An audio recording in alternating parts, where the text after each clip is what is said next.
రవితేజని మనం ఎన్నో రకాలుగా చూసాం. కానీ ఈ రవితేజని చూస్తే మాత్రం ఇది మన మాస్ మహారాజేనా అనిపిస్తుంది. ఒక తండ్రి, ఒక కూతురు, ఒక చీకటి గతం, ఒక ఇరుముడి. ఆ తర్వాత బయటికి వచ్చి ఒక షాకింగ్ నిజం. కానీ అసలు ప్రశ్న ఒక్కటే, ఇరుముడి నిజంగా హిట్ సినిమానా లేక మంచి కథని స్క్రీన్ ప్లే దెబ్బేసిందా? ఈ సినిమాలో రవితేజ పర్ఫార్మెన్స్ ఎంత బాగుంది? సెకండ్ హాఫ్ నిజంగానే అదరగొట్టిందా? క్లైమాక్స్ మనల్ని ఎమోషనల్ గా కనెక్ట్ చేస్తుందా? ఈ వీడియోని చివరి వరకు చూడండి. నేను మీ ఎంకే, మీరు చూస్తున్నారు ఎంకే పాయింట్ ఆఫ్ వ్యూ. ముందుగా ఒక విషయం చెప్పాలి, ఇరుముడు అనేది రెగ్యులర్ రవితేజ మూవీ కాదు. మనం రవితేజ సినిమా అంటే ఏం ఎక్స్పెక్ట్ చేస్తాం? Energetic hero, punch dialogues, comedy, mass elevations, theatre లో విజువల్స్. కానీ ఇక్కడ చాలా డిఫరెంట్ రవితేజ కనిపిస్తాడు. ఒక తండ్రి బాధ, ఒక మనిషి గిల్టీ, ఒక కుటుంబం కోసం చేసే స్ట్రగుల్, ఇవే ఎక్కువగా కనిపిస్తాయి. సినిమా మొత్తం హార్ట్ ఎక్కడుందంటే ఫాదర్ అండ్ డాటర్ రిలేషన్షిప్ లో. రవితేజ క్యారెక్టర్ కి తన కూతురే ప్రపంచం. అతని జీవితంలో ఎన్నో ప్రాబ్లమ్స్ ఉన్నా కూతురు విషయంలో మాత్రం అతని క్యారెక్టర్ పూర్తిగా మారిపోతుంది. ఈ ఎమోషనల్ బాండ్స్ చాలా సీన్స్ లో జెన్యున్ గా అనిపిస్తుంది. ఇక్కడే బేబీ నక్షత్ర పర్ఫార్మెన్స్ కూడా చాలా ఇంపార్టెంట్. ఇప్పుడు అసలు హీరో గురించి మాట్లాడుకుందాం, రవితేజ. ఇక్కడ ఆయనను చూస్తే మాస్ మహారాజా కంటే ఒక సాధారణ తండ్రి ఎక్కువ కనిపిస్తాడు. యాంగ్రీ సీన్స్ లో, ఎమోషన్ సీన్స్ లో, హెల్ప్లెస్ మూమెంట్ సీన్స్ లో ఆయన పర్ఫార్మెన్స్ కంట్రోల్డ్ గా ఉంటుంది. ముఖ్యంగా ఎమోషనల్ పోర్షన్ లో రవితేజ పర్ఫార్మెన్స్ సినిమాకి మేజర్ స్ట్రెంగ్త్. ఈ సినిమాలో రవితేజ ఒక స్టార్ లా పర్ఫార్మ్ చేయలేదు, క్యారెక్టర్ లా పర్ఫార్మ్ చేశాడు. ఇప్పటి వరకు నేను చెప్పింది సినిమా సర్ఫేస్ మాత్రమే. అసలు స్టోరీలోకి వెళ్తే ఒక తండ్రి, ఒక కూతురు, ఒక స్పిరిచువల్ జర్నీ, ఇవన్నీ కలిపి మొదలైన కథ ఆ తర్వాత పూర్తిగా వేరే డైరెక్షన్ తీసుకుంటుంది. ఫ్యామిలీ డ్రామా నుంచి మిస్టరీ, క్రైమ్, ఎమోషన్, యాక్షన్, ఇలా సినిమా టోన్ మారుతుంది. ఇక్కడ నేను స్పాయిలర్ చెప్పను, ఎందుకంటే ఈ సినిమాలో కొన్ని విషయాలు ముందే చెప్పేస్తే మీకు థియేటర్ ఎక్స్పీరియన్స్ మొత్తం స్పాయిల్ అవుతుంది. ఫస్ట్ హాఫ్ గురించి నా మిక్స్డ్ ఫీలింగ్. క్యారెక్టర్ ఎస్టాబ్లిష్మెంట్ చేయడానికి, రిలేషన్షిప్ ఎస్టాబ్లిష్మెంట్ చేయడానికి, స్టోరీ మిస్టరీ బిల్డ్ చేయడానికి సినిమా కొంచెం టైం తీసుకుంటుంది. కొన్ని సీన్స్ చాలా న్యాచురల్ గా ఉంటాయి, కానీ కొన్ని సీన్స్ మాత్రం ఇంకాస్త ఫాస్ట్ గా వెళ్ళుంటే బాగుంటేదే అనిపిస్తుంది.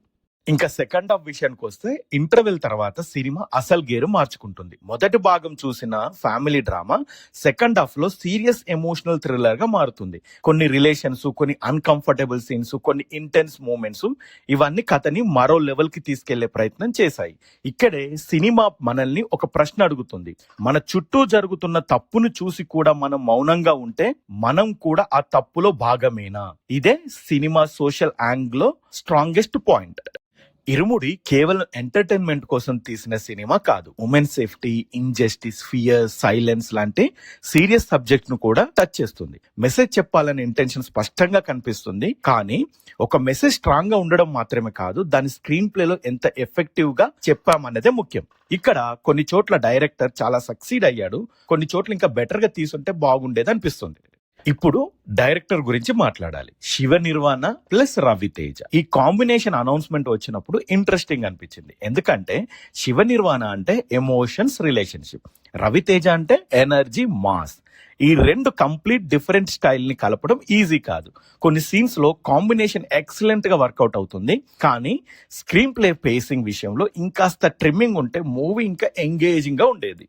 సినిమా మ్యూజిక్ విషయంలో పెద్దగా కంప్లైంట్స్ లేవు, కానీ ఇంటెన్స్ ఎమోషన్ సీన్స్ కి బీజిఎం ఇంకా పవర్ఫుల్ గా ఉంటే ఇంపాక్ట్ ఇంకాస్త పెరిగేది.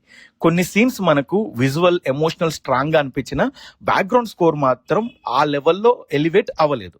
ఇంకా సినిమా టెక్నికల్ పాయింట్స్ గురించి మాట్లాడాల్సి వస్తే సినిమాటోగ్రఫీ గ్రౌండెడ్ గా ఉంటుంది. కథకి సరిపోయే విజువల్ ట్రీట్మెంట్ కనిపిస్తుంది. ప్రొడక్షన్స్ వాల్యూస్ కూడా డీసెంట్ గా ఉన్నాయి. కానీ ఎడిటింగ్ టేబుల్ దగ్గర ఇంకా స్ట్రిక్ట్ గా ఉండాల్సింది.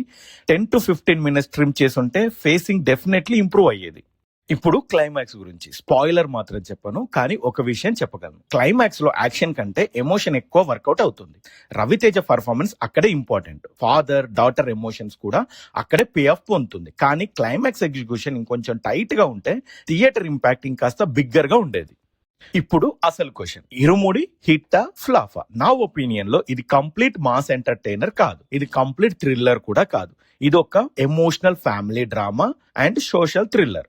సినిమా కొన్ని చోట్ల చాలా మంచి మూమెంట్స్ ఇస్తుంది, కొన్ని చోట్ల మాత్రం ఫేసింగ్ వల్ల పేషెన్స్ టెస్ట్ చేస్తుంది. ఈ సినిమాలో నాకు నచ్చినవి: Ravi Teja different performance, father and daughter emotions, baby Nakshatra performance, core story, second half intensity and social message different attempt. ఇక ఈ సినిమాలో నేను చూసిన negatives: slow portion, first half pacing, కొన్ని ప్రిడిక్టబుల్ మూమెంట్స్, బీజం ఇంకాస్త స్ట్రాంగ్ ఉండాలి, రన్ టైం కొంచెం తగ్గుంటే బాగుండేది, కొన్ని క్యారెక్టర్స్ ఇంకా డెప్త్ ఉంటే బాగుండేది.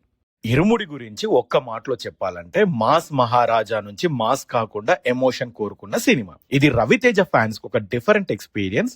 సీరియస్ ఎమోషనల్ డ్రామా ఇష్టపడే వాళ్ళకి డెఫినెట్లీ వర్త్ టు ట్రై. కానీ మీరు థియేటర్ కి వెళ్ళి fun and comedy, mass entertainment, non stop visuals expect చేస్తే ఇది మీకు మూవీ నచ్చకపోవచ్చు. కానీ ఒక తండ్రి తన కూతురు కోసం ఎంత దూరం వెళ్తాడో చూడాలనుకుంటే ఇరుముడి మీకు కనెక్ట్ అవుతుంది. వీడియో నచ్చితే ఒక లైక్ చేయండి, రవితేజ ఫ్యాన్స్ కి షేర్ చేయండి. ఇలాంటి హానెస్ట్ రివ్యూస్ కోసం ఎంకే పాయింట్ ఆఫ్ వ్యూ ని సబ్స్క్రైబ్ చేయండి. మీరు చూస్తున్నది ఎంకే పాయింట్ ఆఫ్ వ్యూ, నేను మీ ఎంకే. సినిమా ఎలా ఉందో మాత్రమే కాదు, మనకి ఎలా అనిపించిందో కూడా మాట్లాడుకుందాం. See you in the next review. Thank you.